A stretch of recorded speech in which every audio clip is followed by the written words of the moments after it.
Did you realize that you can actually get yourself one of the most prestigious cars on the market, a used late model Mercedes Benz, for as little as $15,000 or $20,000, similar to some of these cars parked behind me here? Let's get into it now. So let's start out by talking about some of the vehicles I've been shopping for lately. Start right here. We have a GLA 250. This is more or less the base model, has a 2-liter turbocharged engine, mated to a double clutch transmission, which is nice. They have all the greatest features, lane departure and a lot of the safety technology in there, but you've also got panoramic roof on there, seating for 5 in here. You've got lots of versatility. It's a Mercedes in many ways, has leather seats. It's a beautiful vehicle. Now again, the GLA 250, not unlike its other brethren, the CLA 250, which is the sedan, is more based on a sport type coupe. You've got the dual exhaust accents. 4MATIC means you've got all-wheel drive, but these are based on the 2-wheel front-wheel drive platforms. You just basically can't find too many like that here in North America, but that's okay, that doesn't matter. These are great deals. Now, generally, as new in Canadian funds, these vehicles, you'll find them for about $50,000, $55,000. In the inflated versions, you can find them as much as almost 60 grand in Canadian funds. US, obviously substantially less. However, now I'm finding 2017s, 2018s, and even in some cases 2019 versions of these cars going for as little as $30,000 with little Ks. I mean, I'm talking 10,000, 15, 20,000 kilometers, and you're able to get this for 60% of its original value. So you're asking yourself, why is that? Why is that so cheap? Well, because there's lots of them out there on the market, and they're all coming back on leases. So they flood the market. People are leasing them because it's easy to get great interest rates on the lease returns. So you're finding lots of these, and they're going through multiple chains, so a lot of different dealers are getting them and not necessarily offering all the extra CPO warranties, but making it very palatable for people looking for one of these with low Ks.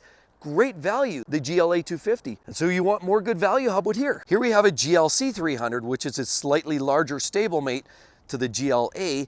This also has a 2-liter turbo engine, outputs a little bit more power. Of course, you get a little bit better finishing in these vehicles. They are the upscale version, of course. They're a little bit larger and they're just more versatile. But these also have the 4MATIC, which means all-wheel drive, GLC 300. Quite a bit more money, brand new, than you would find for GLA 250. However, on the used car market, as a 2-year-old vehicle with say 20, 30,000 miles, these are also had for a relatively paltry $30,000 Canadian, which puts these at about 55% of their original MSRP. Phenomenal value in such a great vehicle, which earns the Mercedes badge of honor. So you want another reason and another example of why these cars are so cheap on the used car market right here. How about we have a GLE 350? Absolutely beautiful vehicle, but because it's based on the mid-size vehicles, it's a GLE, which is equivalent to its E-Class brethren as a sedan. This is sort of your upper to mid-range SUV in the Mercedes market, and it has all of the amenities you could possibly want. You've got the wonderful sunroof on top, you've got the very interesting, if not slightly unique grille on there, and the badging. You've also got LED headlights, all the usual suspect items.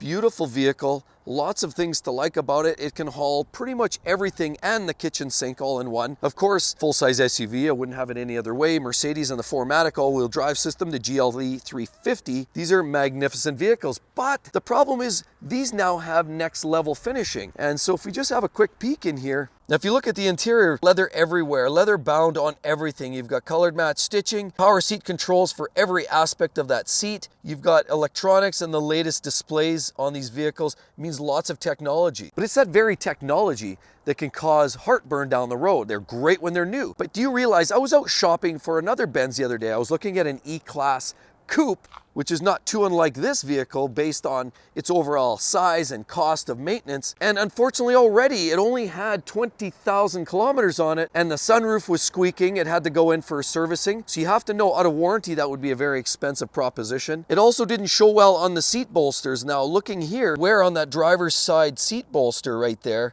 from lots of in and outs, but unfortunately it didn't seem to hold up that well. So I don't know if that's an integrity thing or what, or just abuse and misuse. However, as things start wearing out on these premium Mercedes, people often get a little scared, and of course that drives prices down. And the more pricey the model in the Mercedes lineups, the more expensive the maintenance and service costs get. Because let's not forget, even if it's a 6 or 7 year old Mercedes, the parts and the servicing is still based on a brand new mid-level E-Class Mercedes, and that's going to be expensive. But believe it or not, beautiful brand new C300 like this, when it's 2 years old, can cost as little as one of these. That's right, these cars are also supported by Mercedes, and they were great little runabouts, but they aren't too cheap, particularly when they're new, at least for what you're getting out of it. But that's right, that shows you how much car you're getting for the money when you step into either a C300 or you get into a new A220, which is also class winning and actually a great car. It gets lots of rave reviews for its driving dynamics and the latest technology, which is actually ahead of the game for most other cars in its class. This is actually leading the way, the A220. And here we have one of my all-time favorites, which is the CLA 250, very similar to the GLA 250.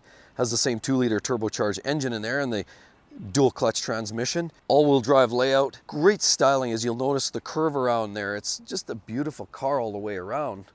And just looking at that, you've got that great sloping back end and it curls in. This car is all about style here. And the beauty is these cars, again, as I say, similar to the GLA, was also over 50 grand brand new. But guess what? Yes, you can get these cars. I've seen them into the 20s already for a 2018, 2019. Makes these a phenomenal deal. I mean, just look inside. Look at that gorgeous seating arrangements. You've got the big sunroof as well. Absolutely great value in the Mercedes world. It's full of style, all the technology. Rides a little harsh, but it is an amazingly beautiful car to look at. And why is that? Just because the natural depreciation and the excess of lease returns coming back causes prices to drive down. As I've already said, a big reason why these are so cheap on the used car market is as we look right behind me. Take a look. It's a beautiful car and you get so much bang for your buck. But even think, on the used market, do you want to be stuck paying for a little silliness like somebody ripping off your front logo where that could cost you several $100s to fix? And here's another reason why these cars depreciate so badly and why they're so cheap on the used car market. Now, while everything is repairable, people are often feared of repairs. We have the air ride suspension has finally let go. You'll notice the back end is sitting on the ground, and that can cost huge money depending if you've got bag-related issues, if you've got air pump issues, or if you've got some of the other components within that system let go.